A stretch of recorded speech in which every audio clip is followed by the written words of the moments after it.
It's time to prepare for Christmas. I feel like I am just way behind, and I tore up the kitchen the other day. I had 4 hours worth of work to get it cleaned up, and I still didn't get enough cookies. So today I am doing chocolate chip cookies, and these are the ones I have in my food blog. They're the to die for chocolate chip cookies, and they're excellent. This makes a giant batch. So you need a heavy duty KitchenAid because it's not going to hold. A regular mixer is just not going to do it. So in my KitchenAid, I have a pound of butter. That's 4 sticks, a pound of butter, and it's softened. So it's been mixing in here. In this bowl, I have 2 cups of dark brown sugar, and I have 1.5 cups of granulated sugar. So I'm going to go ahead and put that in here. Make sure your dark brown sugar is packed down so you get the right amount. So that's going in there, and I'm going to cream these sugars and butter together.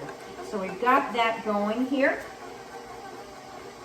The next thing I'm going to do is add, as soon as this gets creamed in there, I'm going to add 2 tablespoons of vanilla extract.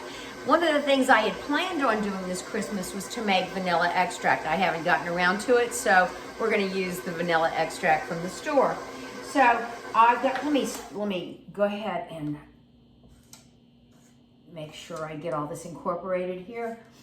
We're going to get the butter and those sugars nice and mixed up. And let's go ahead and do this. Make sure that your butter is softened. You do not want to come into this with a hardened butter. Let me get this out, put it back in there. So we've got 2 tablespoons now of vanilla extract, and we're going to pop that right in there. The next thing we're going to add 3 eggs. We're going to make sure they're large eggs. So they're going right in, 3 large eggs. Now my good friend Dave Montgomery gave me some beautiful eggs from his farm the other day. The problem was they were a little bit smaller, so make sure your eggs are large. You're going to need more moisture for this cookie dough. So after that, we're going to add 6 cups of all-purpose flour. Use a good all-purpose flour so you'll have a good result with your cookies. So that's all incorporated. I'm going to do it a little bit at a time. I don't want to put it all in. This is a lot of dough today. So 6 cups of all-purpose flour. These are my go-to cookies. I love them. The nice thing about this chocolate chip cookie is I can take it and wrap it up in plastic, and then I can freeze that dough. It'll last in my refrigerator for a couple weeks. But when I freeze it, it'll last for a couple months. So this is nice. I can make a giant batch like this and keep it and be ready to use it whenever I need it. I have used this cookie dough to make large cookies, like birthday cake cookies. And it just is really good. And I'll tell you the background story about how I got this recipe.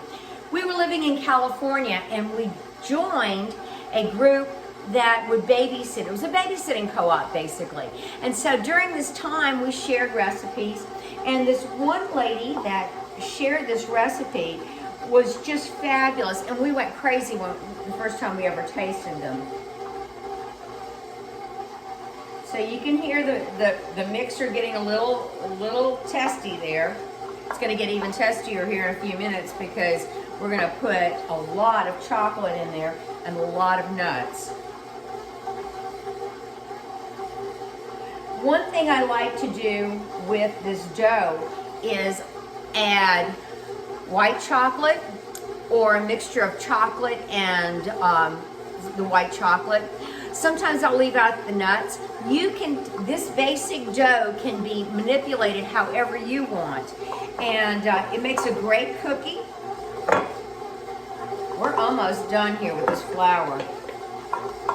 6 cups is a lot, but it's just the right amount for what we're doing.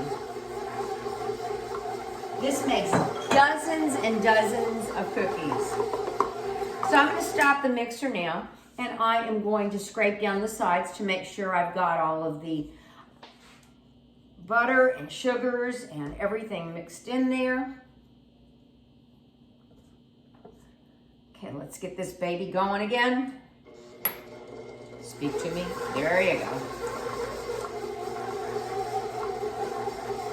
So, now to get the cookies to do what we want in the oven, we're going to need to add some salt and some baking soda. So I'm going to add 1.5 teaspoons of salt, not sea salt, regular salt. So that goes in there. And now 1.5 teaspoons of baking soda, not baking powder, baking soda. You can find this recipe on my food blog, CABEUSER WordPress. And it's up there. They're called To Die For cookies. So we've got this going. We're going to slow it down again and scrape the bowl. There we go.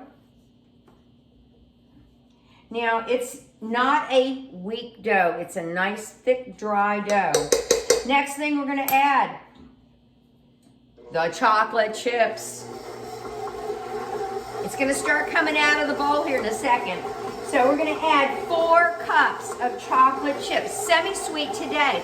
Sometimes they get crazy and I use a milk chocolate. It just all depends on what you want. With the amount of sugars we have in this cookie, semi-sweet is perfect. Here we go. It's going in. Some of it.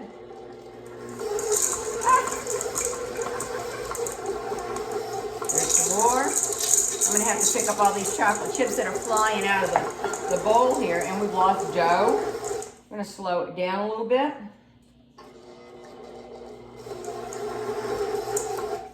All right, and we're going to add some more chocolate chips.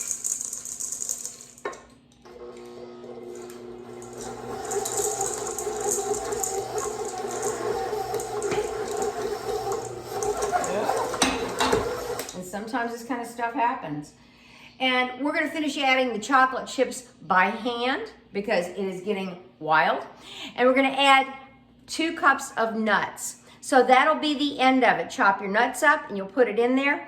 And then to serve, to go ahead and get it ready, we've gotten a Silpat on our baking sheet. In the instructions on the internet, you're going to find that you can use wax paper if you don't have a Silpat. I like the Silpats. You'll get a cookie rack and you'll bake these for anywhere between 8 and 10 minutes. I usually go about 9. I like my cookie chewy, so I use a scoop about this big so they're all consistent, and that's how it is. I'll try to get a picture of the cookie and show you a little bit later on after I post this. So have a good day. Happy baking.